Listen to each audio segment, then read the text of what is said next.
Chinese medicine practitioner and a celebrity facialist.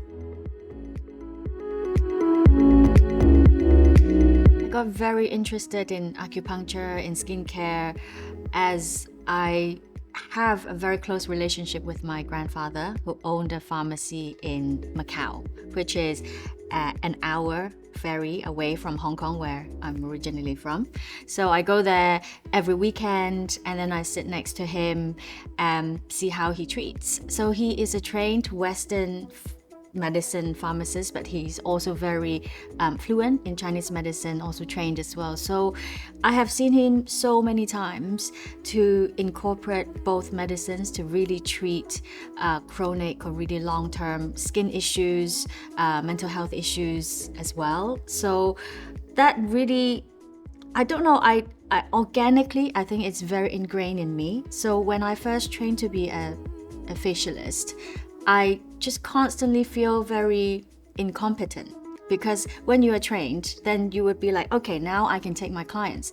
But then I would have clients who come in, and then I look at her, she's very pale with a tinge of gray in different areas of the face. And I would have my grandfather's voice saying, you don't even bother touching her face, massage her feet. You need to get the circulation going. You need to really treat and unblock all the stagnation, blood stasis, all of it before you can get oxygen pumped up to we call this the yang area, the upwards energy.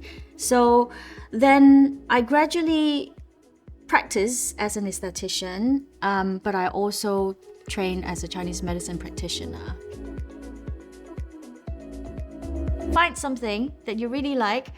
Do it wholeheartedly. It can be 10 minutes, it can be 2 hours, it can be one day in a weekend. Just do it. And I think that will make you happy, that will make you feel good, and then you will feel happy. What makes me feel good about my hair is how easy it is. When I work, I will just tie it in a bun. If I go to a dinner, then I'll just take it off, and it will be a bit curly. I didn't even style it, and it will just stay. It will just stay like this for the day, for the night, and then, yeah, I'm happy. To me, our hair is the same as our skin. When I say hair, I actually refer to our scalp, because scalp is really part of this biggest organ of our body, as part of the skin. So in my case, for example, when I choose a shampoo, I didn't really care much of what kind of finish it would give my hair, but what is the impact it would have on my scalp, the actual piece of skin. So I would choose a gentle, scalp nourishing shampoo.